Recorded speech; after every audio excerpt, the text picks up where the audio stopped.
Stitched ആയിട്ടുള്ള ബ്ലൗസിൽ നമുക്കൊരു സിമ്പിളായിട്ടുള്ളൊരു സ്ലീവ് ഡിസൈൻ ചെയ്ത് നോക്കാം. അതിനായിട്ട് ഇതാ ഈ ചെറിയ ടൈപ്പ് സീക്വൻസും വേണം, അതുപോലെ തന്നെ ഷുഗർ ബീഡ് വേണം. എല്ലാം ആൻറ്റിക് കളറുള്ളതാണ് എടുത്തിരിക്കുന്നത്. പിന്നെ ഇതാ ഈ ഒരു ഡയമണ്ട് കട്ടിങ് പോലുള്ള ആ ഒരു സ്റ്റോണും വേണം ഒട്ടിച്ചു കൊടുക്കാനുള്ളത്. അപ്പോൾ ഈ ഒരു 3 സാധനങ്ങൾ വെച്ചിട്ടാണ് നമ്മൾ ഇന്ന് ഡിസൈൻ ചെയ്യാറ്. ഇതാ ഞാനൊരു സ്ലീവിൽ ഇതുപോലെ ഡിസൈൻ ചെയ്തിട്ടുണ്ട്. അപ്പോൾ അതെങ്ങനെയാണ് ചെയ്യണത് എന്ന് കാണിക്കാം. ആദ്യം തന്നെ ഒരു ബോർഡർ ലൈൻ പോലെ ഷുഗർ ബീഡ് കൊണ്ട് ചെയ്യുന്നുണ്ട്. അപ്പോൾ നീഡിൽ വർക്ക് കൊണ്ട് ചെയ്യുമ്പോൾ നമുക്ക് ഷുഗർ ബീഡ് കുറച്ച് എപ്പോഴും ലൂസായിട്ടിരിക്കും. അപ്പോൾ അത് ലൂസില്ലാതെ നമുക്ക് കറക്റ്റ് ടൈറ്റായിട്ട് ഇരിക്കാൻ വേണ്ടിയിട്ട് എങ്ങനെയാണ് ചെയ്യാമെന്ന് നമുക്ക് നോക്കി നോക്കാം. ഇതിപ്പോൾ ഞാൻ ചെയ്തതാണ്. ഇതിൻ്റെതാണ് ബീഡ്സിനൊന്നും യാതൊരുവിധ ലൂസോ അങ്ങനെ ഇതൊന്നുമില്ല. കറക്റ്റ് നമ്മളൊരു ആരി വർക്കിൻ്റെ നീഡിൽ ചെയ്യണ പോലെ തന്നെയാണ് നമ്മൾ ചെയ്തിരിക്കുന്നത്. അതിനായിട്ട് നമ്മളിതാ അതുപോലെ നൂലെപ്പോഴും നമ്മൾ കുറച്ചിങ്ങനെ വലിച്ച് പിടിക്കണം, എന്നിട്ട് വേണം ചെയ്യാനായിട്ട്. അപ്പോൾ ഇതുപോലെ നമുക്ക് ഈ മൊത്തം കൈയിൻ്റെ അറ്റം ഫുള്ള് നമുക്ക് ചെയ്ത് കൊടുക്കാം.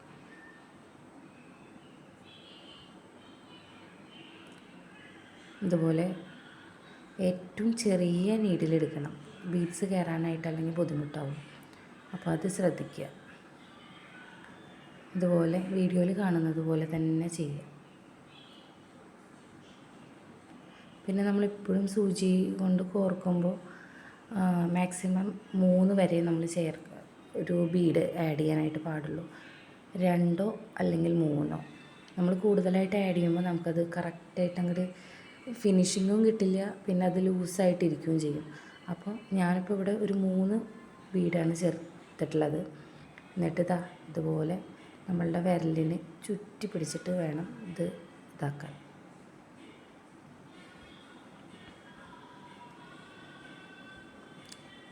എന്നിട്ട് ഒന്നുകൂടി അതിൻ്റെ ഉള്ളിൽ കൂടെ ഒന്നുകൂടി ചെയ്യണം, എന്നെങ്കിൽ മാത്രമാണ് അത് കറക്റ്റായിട്ട് ഇരിക്കുള്ളൂ. അപ്പോൾ അതിൻ്റെ ഒരു 2 ബീഡ് മുന്നേ ഉള്ളിൽ കൂടെ ബീഡ്സിൻ്റെ ഉള്ളിൽ കൂടെ ഇതുപോലെ എടുത്തിട്ട് പിന്നെ ആ ഒരു നീഡിൽ പിന്നെ നമുക്ക് 3 ബീഡ് ആഡ് ചെയ്തിട്ട് ചെയ്യാം. അപ്പോൾ അങ്ങനെ ആകുമ്പോൾ കുറച്ചും കൂടി ഇളകാതെ സ്ട്രോങ് ആയിട്ട് ഇരിക്കുകയും ചെയ്യും. ആ ഒരു കണ്ടിന്യൂഷൻ കിട്ടും. നമ്മളിപ്പോൾ എടുത്ത് കുത്തിയിട്ട് വേറെ സൈഡിൽ നിന്ന് കുത്തിയാലും അത് അങ്ങോട്ടും ഇങ്ങോട്ടും ഷിഫ്റ്റ് ആയിട്ടിരിക്കും. ഇതാകുമ്പോൾ കറക്റ്റ് ഒരൊറ്റ വരി പോലെ അങ്ങനെ ഇരിക്കും.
അതിനുശേഷം നമ്മൾ ഒരു ഇഞ്ചല്ല, 1 ഇഞ്ചിന് കുറച്ച് കുറവായിട്ട് ഇതുപോലെ മാർക്ക് ചെയ്തിട്ടുണ്ട്. നമ്മൾ സ്റ്റോൺസ് ഇവിടെ ഒട്ടിക്കാൻ വേണ്ടിയിട്ടാണ്. നമ്മൾ സ്റ്റോൺ ഒട്ടിക്കുമ്പോൾ അതിൻ്റെ അടിയിൽ കറക്റ്റായിട്ട് മുട്ടിയിട്ടല്ല ഒട്ടിക്കേണ്ടത്, ഒരു ഇത്തിരി മേലേക്ക് കയറ്റി നിർത്തിയിട്ട് വേണം ഒട്ടിക്കാൻ. അല്ലെങ്കിൽ അവിടുത്തെ ഷുഗർ ബീഡ് വരുമ്പോൾ അത് വൃത്തി ഉണ്ടാവില്ല. പിന്നെ ശരിക്കും നമുക്ക് ഷുഗർ ബീഡ് ഒരു സ്ക്വയർ ഷേപ്പിനാക്കാനും പറ്റില്ല. അപ്പോൾ അത് ശ്രദ്ധിക്കുക. അപ്പോൾ അതുപോലെ ഒരു 3/4 ഇഞ്ച് ഗ്യാപ്പിൽ നമ്മളിതുപോലെ ഒട്ടിച്ച് കൊടുക്കുന്നുണ്ട്.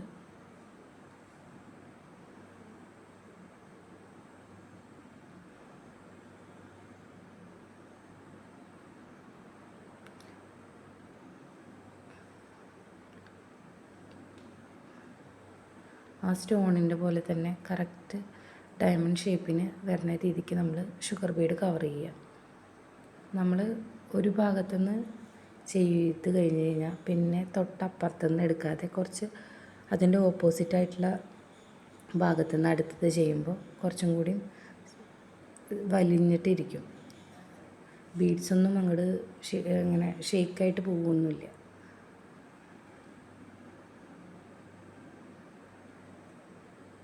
അപ്പോൾ നിങ്ങൾ വേറെ രീതിക്കാണ് ചെയ്യണമെന്നുണ്ടെങ്കിൽ ഇതുപോലെ ഒന്ന് ചെയ്ത് നോക്കൂ. നല്ല ടൈറ്റായിട്ട് ഇരുന്നോളൂ. നമ്മൾ നീഡിൽ വർക്ക് ചെയ്യുമ്പോൾ ഒരു പ്രോബ്ലം എന്ന് പറയുന്നത് അതാണ്. ഇതുപോലെ ചെയ്യുകയാണെങ്കിൽ എപ്പോഴും അതുപോലെ തന്നെ ഉണ്ടാവും. അതിനുശേഷം അതിൻ്റെ സെൻറ്ററിൽ നമ്മളിതുപോലെ ഒരു സ്റ്റെമ്മ് പോലെ കൊടുക്കുന്നുണ്ട്. അതൊരു 8 ബീഡ്സ് ഞാൻ ആഡ് ചെയ്തിട്ടാണ് കൊടുക്കുന്നത്. ആ ഒരു ഡിസൈൻ്റെ ഒരു പൊടിക്ക് മേലേക്ക് നിൽക്കുന്ന രീതിക്ക് ഒരു സ്റ്റെമ്മ് പോലെ കൊടുക്കുക.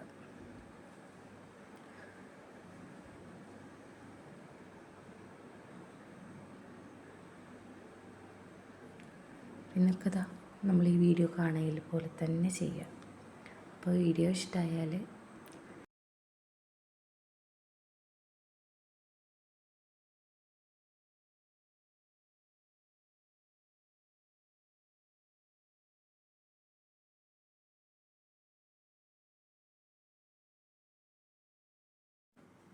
അപ്പം നമ്മളിത് എല്ലായിടത്തും ചെയ്തിട്ടുണ്ട്.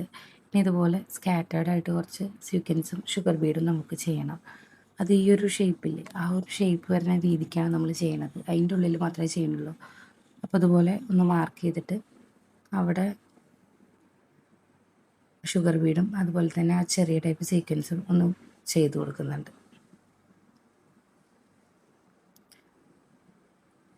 സീക്വൻസിൽ ഒരു ഡബിൾ ലെയർ പോലെ കൊടുത്തു കഴിഞ്ഞ് കഴിഞ്ഞാൽ ആ ഒരു ത്രെഡ് കാണുമ്പോൾ കുറച്ചൊരു ഭംഗി ഉണ്ടാവും കേട്ടോ.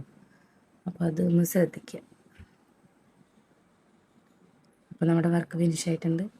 ഇഷ്ടമായാൽ ലൈക്ക് ചെയ്യണം, എൻ്റെ ചാനലൊന്ന് സബ്സ്ക്രൈബ് ചെയ്യണം, ഒരു കമൻറ്റ് ഇടണം. Thank you.